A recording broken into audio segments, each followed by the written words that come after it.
In this world of digitalization, UP Chief Minister Yogi Adityanath has ensured that Kumbh is at par with the developments in the digital world as a media center was inaugurated by the Chief Minister ahead of the Mahakumbh. The digital center aims at providing a base for journalists and media personnel to effectively disseminate information about the festival. Launched with state-of-art facilities to ease the process of reporting, the digital center will use virtual reality, augmented reality technologies, holograms and LED displays to digitally showcase stories of the Mahakumbh, Samudra Manthan, Prayag Mahatam and Triveni Sangam. Now, the Chief Minister further appreciated the efforts of the Information and Public Relations in successfully launching the center. The government took this initiative to ensure that a dedicated workspace is given to correspondents and photographers from the electronic, print and digital sectors. The Digital Experience Center is spread over 60,000 square feet at Sector 3 of the Kumbh Mela and is divided into 12 zones. इस बार फिर प्रयागराज की सभी positive energy देश और दुनिया में जाए। विश्व मानवता के कल्याण का मार्ग यहां से प्रशस्त हो, इसके लिए यह मीडिया सेंटर आज आप सबकी सेवा में यहां पर समर्पित किया जा रहा है। UP Chief Minister Yogi Adityanath shared that this year's festival would bring in a whopping 2 lakh crore to the economy. While addressing the media after the inauguration of the Digital Media Center at Mahakumbh Nagar in Prayagraj, the Chief Minister said that while the past governments have associated Kumbh with dirt and chaos, this year's Kumbh is set to change that narrative. Chief Minister Yogi Adityanath further termed Mahakumbh as a symbol of Sanatan pride and praised the Mela authority for organizing the festival in under 3 months. Now, the Chief Minister also said that 8,000 buses, 3,000 special trains and 40 new flights have already been added for the devotees. Chief Minister Yogi Adityanath reached Mahakumbh Nagar on January 9 to inspect the preparations for the Mahakumbh. लाखों लोग इस पूरी व्यवस्था के साथ जुड़े हुए, लेकिन यह प्रयागराज के साथ साथ प्रदेश और देश की अर्थव्यवस्था को भी अकेले प्रयागराज महाकुंभ 2 लाख करोड़ रुपए का ग्रोथ अकेले प्रयागराज महाकुंभ से हो। कैसे आस्था इसको अर्थव्यवस्था को सुदृढ़ता प्रदान करती है, प्रयागराज उसका एक नया उदाहरण बनने जा रहा है। And up next, in a horrifying incident in Chhattisgarh, 4 people were killed after a silo structure used to capture dust collapsed. Now, workers were trapped under the rubble for several hours before authorities reached the place of accident and launched a rescue operation. Though many are still feared to be trapped under the debris, several injured workers were admitted to the hospital and are currently undergoing treatment. Further investigations are underway as the city's SP Bhojram Patel confirmed that all departments are working in sync to carry out the rescue operations. Chhattisgarh Minister Lakhanlal Devangan has also assured the public, saying that the government is closely monitoring the situation.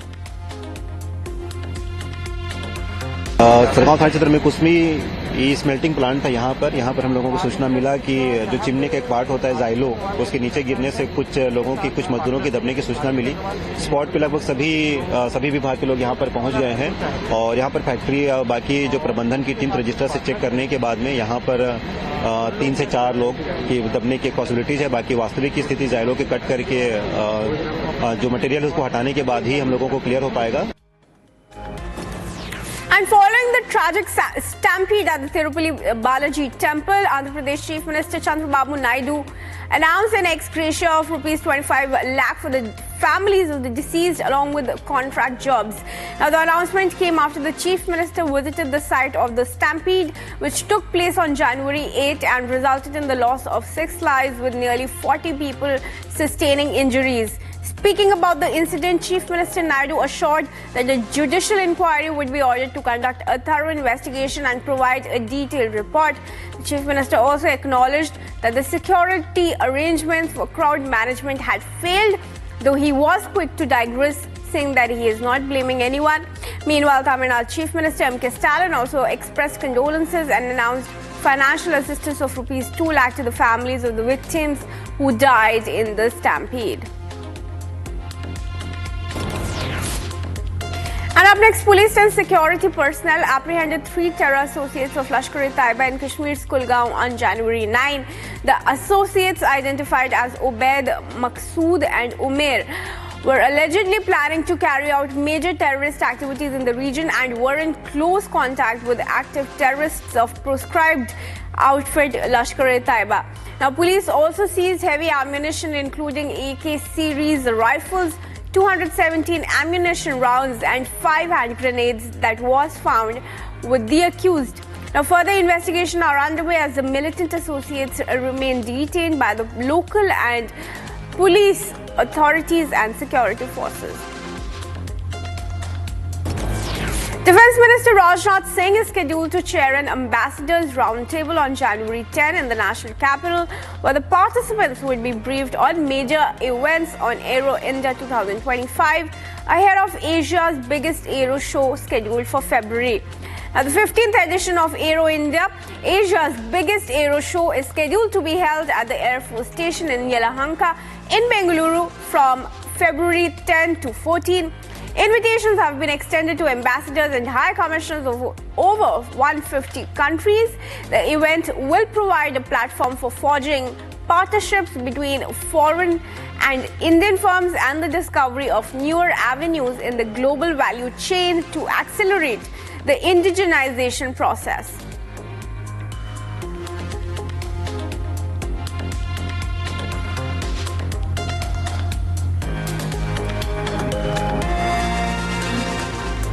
Let's move on now and take a look at some of the top business stories that we are tracking for you, not just from India, but from across the world. Let's start. India's most loved car, Maruti Suzuki Swift, has now been replaced by Tata Punch, as Punch emerged as the highest-selling model in the country. Now, this achievement ended Maruti Suzuki's 4-decade dominance in the domestic market.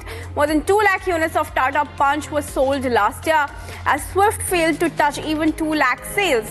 Now, according to industry observers, the success of the Punch reflects a broader consumer shift towards compact SUVs in India. Its popularity has contributed to Tata Motors' increased market share, positioning the company as a formidable competitor to established players like Maruti Suzuki and Hyundai. The Association of Mutual Funds in India announced the economic trends for December 2024. The announcement was made by Venkat Chalasani, the Chief Executive Officer of AMFI, who also spoke about the performance of the Indian economy, including gold exchange trade funds. Now, microfinance industries and equity flow were among other parameters. The mutual fund industry's assets stood at rupees 66.9 lakh crore for the month of December. There is a year-on-year growth of around 32% and the folio count is at 22.5 crore. Mutual funds was the second highest growing industry with an inflow of rupees 41,150 crore in December. The mid-cap funds have seen the highest flow for second consecutive month, and small-cap funds have experienced the highest inflow since June of 2023. And up next, India's new central bank governor, Sanjay Malhotra, has initiated a review of the RBI's inflation and growth forecasting tools to minimize projection errors. Malhotra, who took charge last month, is asking the RBI's internal teams to include new data sets, analysis and projections in their inflation and growth forecasts. The review comes amid increased insecurity on the central bank's growth and inflation estimates, which have been off the mark for much of the current fiscal year, with growth on track to be much weaker than expected and inflation higher. And this is after announcing its exit from Adani Wilmar. Adani Commodities is all set to sell a 20% stake in the company via an offer for sale route. In an exchange filing, Adani Commodities LLP, one of the promoters of the Adani Wilmar, said that it will sell 13.5% shares of the company to non-retail investors on January 10 and 6.5% shares to retail investors on January 13. AEL will use the proceeds from the sale to reinvest in its core infrastructure platforms in energy and utility, transport and logistics, and other adjacents in primary industry. Now, AEL will continue to invest in infrastructure sectors, is what the company had said in an exchange filing.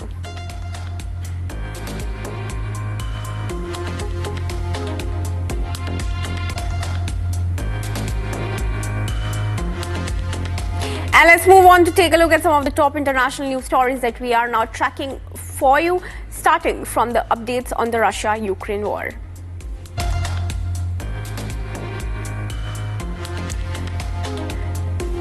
Now, the Ukraine-Russia war, Ukraine has been seeking support from various nations as the country demands security against Russian troops. Earlier, Finland also backed Russia's demands, remarking that the country has every right to seek security. Now, Italian Prime Minister Giorgia Meloni has said that she believes United States President-elect Donald Trump will not abandon Ukraine. Meloni's remarks come just before billionaire Donald Trump is set to begin his presidential term. The Italian Prime Minister has also been invited to Trump's inauguration and was recently spotted at his hotel in California. And then a follow-up to Italian Prime Minister's growing interest in the United States. After backing President-elect Donald Trump, Meloni further shared that her government is in talks with several private companies, including Elon Musk's SpaceX. The country is looking at improving and expanding its telecom security system. The Prime Minister was quick to assure the public that the leader is only considering national interests. Reportedly worth 1.5 billion euros and spread over 5 years, the project sparked an outcry by Italy's opposition parties, questioning the handling of such communications could be handed to a Musk company. Now, if the deal is sealed, SpaceX would provide encryption services for the Italian government and communications infrastructure for the military and emergency services. Meloni reiterated that the government is still in an investigative phase and no contracts have so far been signed.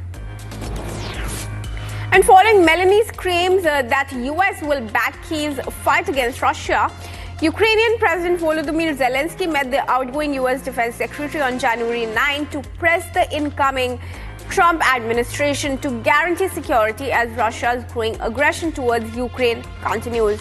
Now, US Defense Secretary further announced that the country will be sending $500 million in security assistance to Ukraine. US will also be sending missiles, military equipment, and other war needs. And that's why I'm announcing today another presidential drawdown authority package valued at $500 million. It includes additional missiles for Ukrainian air defense, more ammunition, more air-to-ground munitions, and other equipment to support Ukraine's F-16s. Here again in Ramstein, an American citizen wanted for crimes against children and facing 6 active crime warrants in the United States has been detained in Indonesia. The accused, who was identified by his initials TJC, arrived in Jakarta from Malaysia on December 4 as he was on a run to escape US authorities. The US Embassy in Jakarta issued a notice of passport revocation on December 18 before he was finally arrested on December 30 when applying for a residence permit. Now, no further details were given by Indonesian authorities, and an investigation has been launched by the US counterpart. In a horrifying incident on January 8, 19 people were killed in an attack on the presidential palace in Chad. According to reports, the attackers arrived in cars and went on a killing rampage, and survivors were allegedly drugged. In an address, government spokesperson denied suspension of a terrorist attack, citing that no weapons of war were recovered from the site. Though the reason for the attack remains unclear, an investigation has been launched by the government. The attack was reported a week after the country conducted paramilitary elections that were boycotted by the main opposition party. Up next, after 12 failed attempts at re-electing as president, Lebanon has finally ended a 2-year deadlock as the military commander of the country took over the parliament on January 9. The votes came in after a tenuous ceasefire agreement halted a 14-month contract between Israel and Lebanese militant group Hezbollah. The newly elected president was widely seen as United States and Saudi Arabia's preferred candidate as Lebanon seeks support to retaliate against Israel's growing violence. Let's track some stories from the action-packed world of sports now, starting from the ICC team that has now landed in Pakistan. Now, the International Cricket Council delegation landed in Karachi to inspect preparations for the highly anticipated ICC Champions Trophy 2025. Now, with the tournament kicking off on February 9, the ICC delegation will conduct a wide-ranging review of the Karachi National Stadium to ensure everything is in top shape for the grand event. Former India batter Manoj Tiwari said current national team head coach Gautam Gambhir is not the right choice for the top job and he is only adept in mentoring IPL franchisees, citing the side's recent struggles to support his remarks. Now, under Gambhir, India lost an ODI series in Sri Lanka for the first time in 27 years and they hit a new low when they were whitewashed 0-3 by the New Zealand at home, unprecedented in the country's cricket history.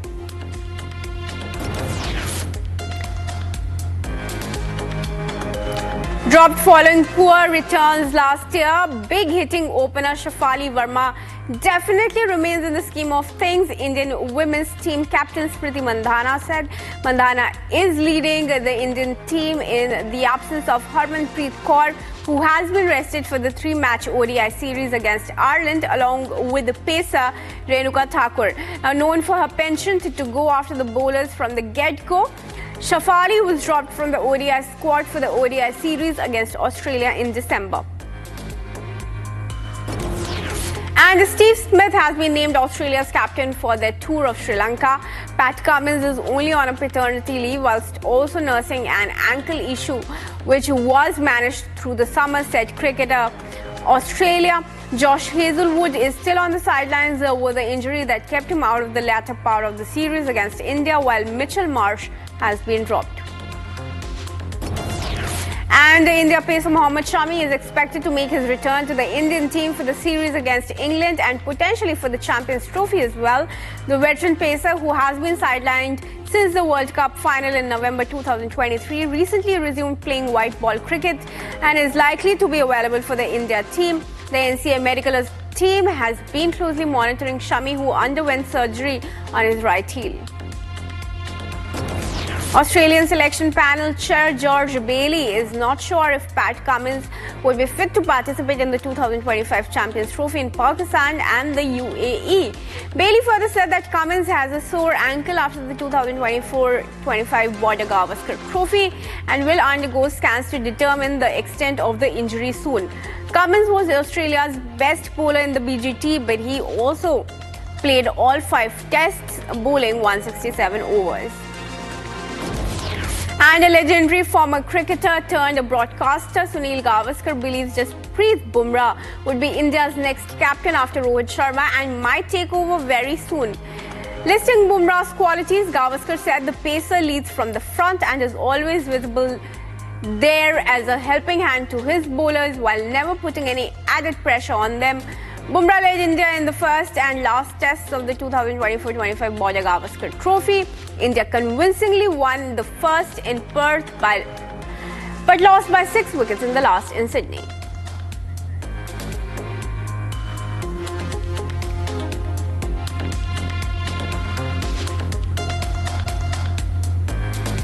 As Chinese New Year comes closer, Hong Kong has started preparing for the much anticipated beginning. The streets are filled with red lanterns and lights as people enter a state of festivities and enjoyment. The decorations all across the city are spreading the festive atmosphere as onlookers relish the beauty the festival has to offer. Tourists from all across the world are visiting Hong Kong to capture the essence of New Year's celebrations. Buildings have also been adorned with decorations and lightings. Markets have begun selling decorative items themed around the festival. Hundreds of people pour in to the streets of Hong Kong every day, eager to make purchases and catch a glimpse of the ongoing celebrations.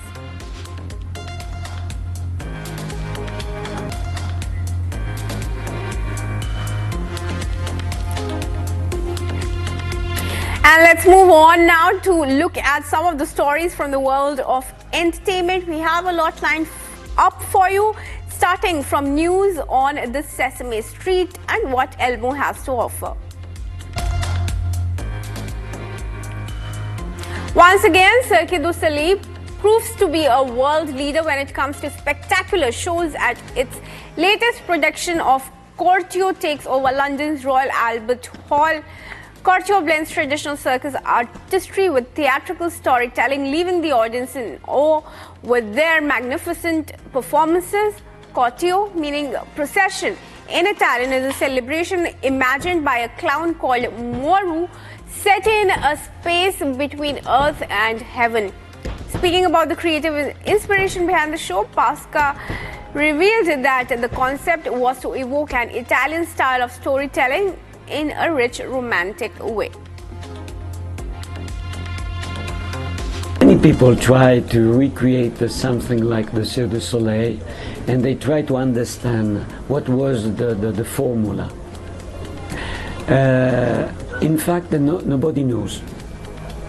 Nobody knows why at the beginning of this structure a group of friends create a logic, a form, an idea, and they develop and they continue during the years maintain in some form the first intuition. And the 55th season of the critically acclaimed family program Sesame Street will feature a star-studded lineup of musicians including SZA, Noah Kahan and many more. The upcoming season will focus on lessons in emotional well-being and is set to release on January 16 with follow-up episodes every Thursday. Sesame Street aims at delivering social messages in a unique manner, and the show is loved by not just children but by people of all ages and across the world. And as fire continues raging out of control in the United States' posh area of Los Angeles, several celebrities, including Joe Biden's son, have lost their houses. As evacuations continue throughout the city, several Hollywood landmark venues are still under threat, despite several attempts to control the fire. The latest flames broke out on January 8 in the Hollywood Hills, striking closer to the heart of the city and the roots of its entertainment industry. The city's iconic Hollywood sign is considered at risk, along with venues including the Madame Tussauds, the Hollywood Roosevelt Hotel, and the Hollywood Walk of Fame, and many more. Nearly 2,000 homes, businesses, and other structures have been destroyed so far, and the number is only expected to rise.